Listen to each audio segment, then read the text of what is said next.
Okay, I had a question to ask on this problem. Just kind of what's the strategy?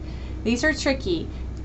This 7z, so we have 7z plus 12z squared minus 12. Well, the first thing I would do is put that in standard form. So this is going to be 12z squared plus 7z minus 12.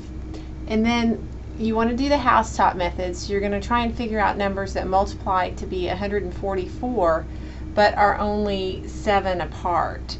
So you're just going to have to start guessing and testing. So you might want to come and look at your calculator and see if you can come up with some ideas. Let me just get my calculator real quickly.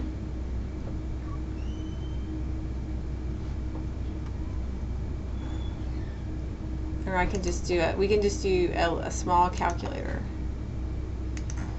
Oops, I lost it. All right, so 144. If we do 144 and we divide by, let's try 24, just for a guess. All right, 144 times 6. I'm sorry, 24 times 6 is 144. That's not 7 away. So we need a smaller number. So let's try 144 divided by, I don't know, 16. Let's try 16. Okay, there you go. And I was lucky. I just got it on my first try. You would just keep trying numbers until you got it.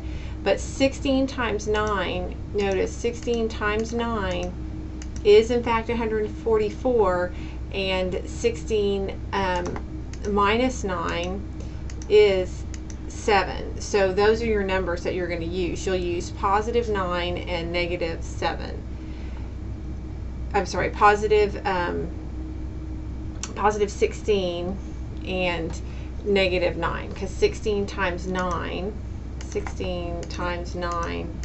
is 144. So again, the way I figured it out was really just guess and test, just try numbers. And it could be like if I had tried 8, 144, 8 doesn't go into 140. Well, it does. Let's see. If I try like if I tried 7, I would see that it doesn't even go in evenly. So there was no point in me using that one. But I guess I just have enough sort of sense that 16 felt like a good number, and then I got it pretty quickly. But it is just a series of guessing and testing.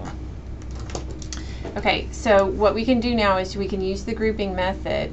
We can write this as 12z squared, and then we decided it was plus 16z and minus 9z. So I'm going to do minus 9z here, and then plus 16z here, and then minus 12. And so remember, these numbers right here multiply, the negative 9z and the positive 16z, when you multiply them together, you do get negative 144z squared, and they add together to get 7z. The reason I chose to put the plus here to do the minus and then the plus is because when I go to factor by grouping, it's just a little bit easier if I have that plus there. So I'm going to factor by grouping here. And let's see, the largest number and letters that come out here would be 3z.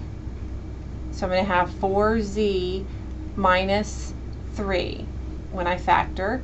Now here I can factor out a 4, and I'll get 4z minus 3 again.